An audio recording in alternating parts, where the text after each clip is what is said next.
Hey guys, Mike here, welcome back to my channel. Thank you so much for being here. Hit that subscribe button below and check out some of my other videos if you haven't already, because they're all really good, I promise you that. Okay, today I want to do a video talking all about Phase 4 of the MCU. A teaser came out earlier this week that is currently trending on YouTube, so I want to do a video talking about how excited I am for each of the upcoming movies in the MCU. Let's get into it.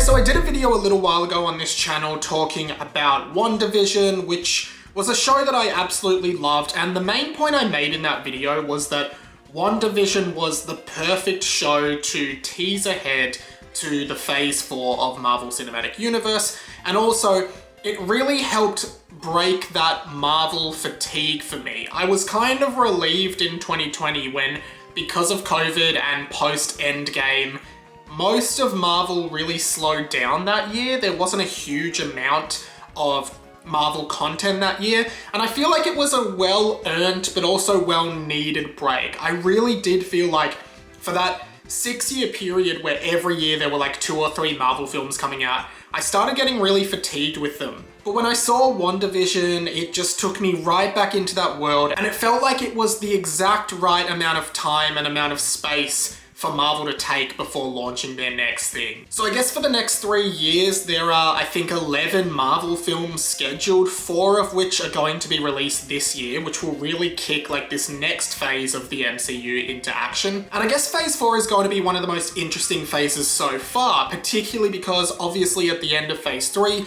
we lose Iron Man, and many of the original Avengers wrap up their storylines. So a lot of these mainstay characters are not going to be part of the MCU moving forward as far as we can see, but I feel like Marvel did a really good job future-proofing itself, particularly with stuff like Spider-Man and Captain Marvel and of course Scarlet Witch, these characters who have been being built up to be the next Avengers. I'm really curious to see if Marvel can keep this going for another decade. I do think that eventually, unfortunately, Marvel films or superhero extended universe films are going to get super fatigued. I think it's going to work well for a bit now because they took that year off, but I do think that eventually Marvel will wear off. Whether it will be in Phase 4 or Phase 5 is hard to say, but I don't think they are going to be as successful as they have been forever. Eventually, they will start to fade out. That is just my opinion. But I don't want that to happen because I really like the world building, I really like the worlds, and I'm curious to see all these films that they have announced,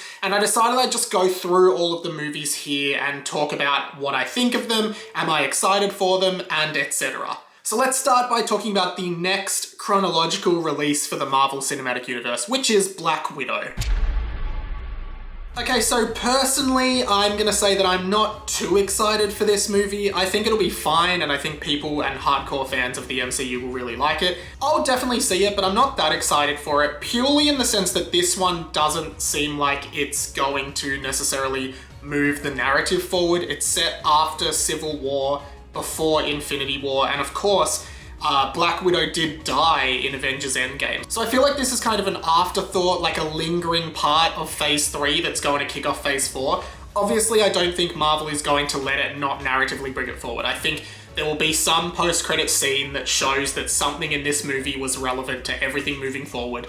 And I think this is cool. Scarlett Johansson as Black Widow has always been cool, but I've always thought that Black Widow and Hawkeye were the least interesting of the original Avengers. So I'm not necessarily jumping out of my seat to see this one, but I think it will be fun. It is going straight to Disney Plus, I believe, which is another interesting step for Marvel. They've never done a straight to streaming release, but obviously with times changing, they are trying new things, and I think that might be another way to kind of extend this non-fatigue period and kind of keep Marvel low-key until they start bringing back these massive movies again. Next up, and due to release on September 3rd of this year, it is Shang-Chi, The Legend of the Ten Rings. And here are my thoughts on this one. I really like that the MCU now is at a point where they can bring in these smaller heroes that people or casual fans of superheroes have never heard of. Like, I have never heard of Shang-Chi before it was announced as an MCU movie in Phase 4. And I think it's great that these smaller heroes are being commercialized in this way and being familiarized with audiences in this way, because obviously the world of Marvel is so expansive and so cool. So when I heard about Shang-Chi and this, martial arts, Chinese influenced film, I thought that would be a great thing to have a new backdrop, a new kind of hero, a more physical hero that's a martial arts expert. I thought that could be really great. We haven't seen that in the MCU before. When the trailer to this came out, I just thought it didn't look exactly like what we've come to expect from Marvel in terms I just felt it looked like almost a standard kind of martial arts movie. It didn't really feel very Marvel-y, which I guess it doesn't have to. It is supposed to be a new, unique vibe for the franchise, so I am really excited to see a completely new hero type and a completely new character explored. In the same way that Black Panther was that, or Captain Marvel was that. This could be the launching pad of a really great new hero, but the trailer didn't 100% sell me, so I'm a little bit cautious, but I'm definitely excited about this one. 2 months after Shang-Chi, we will get the Eternals, which features a brand new team of superheroes. Again, another team that I don't know much about, but look, I think it worked so well for Guardians of the Galaxy, who are just at the forefront of pop culture now, and that was such a risk in a way, because they were a relatively new team in terms of the Marvel canon. They were relatively unknown. So as far as I'm concerned, Eternals is one of the ones I'm most excited for out of all of these upcoming films. I think just getting a new team with new personalities. I believe Angelina Jolie is the headlining actress of this film, playing one of the superheroes, so I guess it's cool to have such a big name actor again joining the MCU. I think Eternals has a lot of potential. I'm looking forward to getting to know a new team, but it does raise into question how big and expansive the MCU is really becoming. Obviously we said goodbye to a few characters in Endgame, but introducing a new team on top of all the other heroes we already have is absolutely wild. But yeah, the Eternals from outer space, it seems like it's gonna be pretty cool, so hopefully it's good. At the end of 2021, just before Christmas, we get Spider-Man No Way Home, obviously the follow-up to Far From Home, and to be honest, I gotta say, this is probably the one I'm second most excited for on this list of upcoming films. If the rumors are true, which it seems like they pretty much are, and it does go hand in hand with one of the other upcoming films, Doctor Strange and the Multiverse of Madness, this will probably, or possibly I guess, be a multiverse Spider-Man film. Basically Into the Spider-Verse, but for live-action Spider-Mans, and we are almost certainly at this stage going to see both Andrew Garfield and Tobey Maguire return to the big screen as their Spider-Men from other parts of the multiverse. Jamie Foxx is confirmed as Electro from The Amazing Spider-Man 2, and Alfred Molina as Doc Ock from Spider-Man 2. I think that all but confirms that that is what we are going to get here, because why else would those characters be appearing? Doctor Strange also appears in this film, which is obviously giving more weight to the multiverse thing, as his next film is The Multiverse of Madness. I think this is going to be the setup, the really big setup for the next big kind of phase of Marvel. This is going to be the next big storyline, the multiverse theory. And boy oh boy am I excited to see it. I genuinely think that having Tom Holland, Andrew Garfield and Tobey Maguire next to each other on screen, all as the different Spider-Men from throughout the years, will be one of the biggest moments in cinema history. People are going to lose their shit, and I think it's going to be incredible. So I am so excited for this one to round out the year. What a great time to launch it as well, just before Christmas. So many people will see this film. So yeah, let's get excited about it.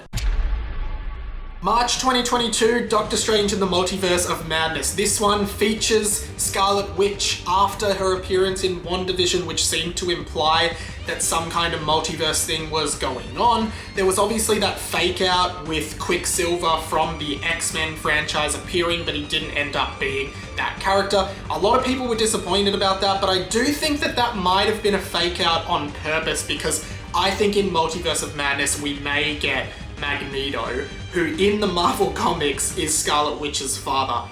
I think we may get Magneto from the Fox X-Men franchise in Multiverse of Madness. I'm not sure, but I think it might happen. And I think, again, this is going to contribute to that huge thing, the multiverse thing that is happening in this phase. We did get hints of the multiverse in Spider-Man Far From Home, where Mysterio talked about being from a multiverse, but obviously he ended up being a huge liar, so we don't know if he actually was or not. But yeah, Multiverse of Madness I think is going to be huge, and I cannot wait to see what kind of potential crossovers we could see in this film. Thor Love and Thunder is also out in 2022, and if this one is anything like Thor Ragnarok, then I am so excited for it. Taika Waititi is back directing it, so I believe there is a high chance that it will be similar stylistically to Ragnarok. At the end of Endgame, we saw Thor going into space with the Guardians of the Galaxy, so I actually thought Thor was going to next pop up in Guardians of the Galaxy Volume 3. Obviously not, but all of the Guardians are casted and set to appear in Love and Thunder. So I think that could be cool. I think there'll be an interesting dynamic between Thor and Star-Lord that I'm looking forward to. And yeah, I think if they do this again, a Thor movie with a really comedic touch, a really light-hearted feel, I think this could be a lot of fun, and I'm super keen on this one. Black Panther Wakanda Forever is the next one, and this one is probably one of the hardest ones, obviously because Chadwick Boseman sadly passed away and will not reprise the Black Panther role and will not be recast. So I guess they need to go in a different direction with Wakanda Forever. I think Black Panther was one of my favorite MCU movies of all time. It was incredible. So I'm really excited to see what they do with the future of Black Panther as a character, to see what they do with the Wakanda storyline, and to see if this links in with any of the other existing films. I'm really excited to see what they do, despite the circumstances that are around this film. I think they can do some amazing things here. And I hope this movie is in tribute to Boseman as well. Next up is The Marvels, previously known as Captain Marvel 2. I really liked Captain Marvel. A lot of people I've spoken to didn't like it for whatever reason. I genuinely really liked it, and I'm so excited about this sequel. Primarily because not only is it going across with Monica Rambeau, who was a big character in WandaVision who seemed to pick up the Captain Marvel style superpowers, but it will also cross over with Ms. Marvel, a Disney Plus original Marvel series that has not yet gone to air. So I think having 3 really strong female characters in there, this is going to be an absolute blast. I'm really looking forward to seeing what they do with this one, and yeah, this is another one that's definitely up there in terms of excitement, but not my #1 most exciting upcoming movie. Ant-Man and the Wasp: Quantumania. I didn't really like Ant-Man and the Wasp, the second Ant-Man film. The first one I thought was great. It was super creative. It really did all the scaling stuff very well, and I enjoyed it a lot. Obviously, Ant-Man is one of the, no pun intended, smaller superheroes. He's a bit of a side character in the franchise, and look, I think they could do a lot with this. I'm not particularly excited about it. I think it could be fun to see what they do with the quantum realm kind of stuff, but overall, I'm not looking forward to this one too much. Ant-Man #1 I thought was great, but yeah, Ant-Man and the Wasp I didn't particularly enjoy. Anyway, let's see how this one comes out. I'll definitely see all of these movies, so I think it will be fine. Second last for Phase 4, Guardians of the Galaxy Volume 3. I'm pretty excited about this one. I really enjoyed the first Guardians. The second one was fine, but the characters in general are great. I love Rocket Raccoon, I love Groot, I love how they work together, I love the space themes and the Star Wars-y vibe, and for video game fans, Rocket Raccoon really reminds me of like the world of Star Fox, the video game, so I think this one could be really fun, especially if Thor is part of it as well, again going on from Thor Love and Thunder to kind of add to that dynamic. As long as it follows kind of the conventions that have been previously established for these characters, I think this could be a lot of fun as well, so this one should be really good. Finally, and the movie that I am beyond excited for, which is the last one to be released chronologically, is the upcoming Fantastic Four reboot. So why am I so excited about this one? Okay, so there have been 3 live-action Fantastic Four films in the 21st century. The first 2 were linked. They were Fantastic Four and Fantastic Four Rise of the Silver Surfer. More recently was the other movie, Fantastic Four, which is probably one of the worst movies I've ever seen in my life. That most recent Fantastic Four movie was bad. The original 2 were actually, like, in my opinion, pretty good, and I'm sure if I went back and watched them now, they would probably be really bad, and they weren't critically well received or very successful. But I think for me, the Fantastic Four are just such an iconic team of superheroes, and not only that, but I think their superpowers are very unique. Like, we haven't seen any stretchy characters in the MCU, and I'm keen to see what they can achieve with Mr. Fantastic on screen.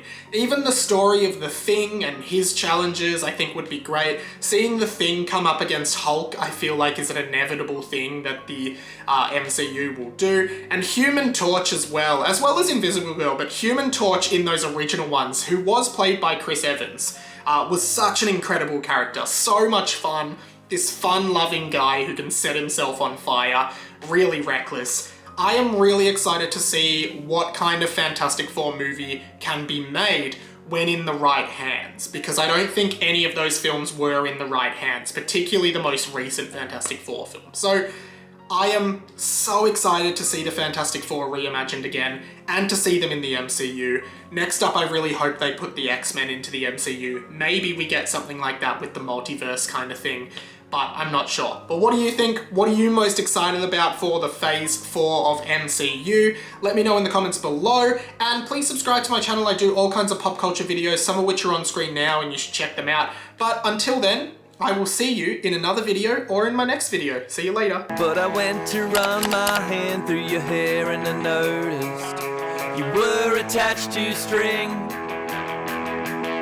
You were a puppet this whole time, you were attached to string.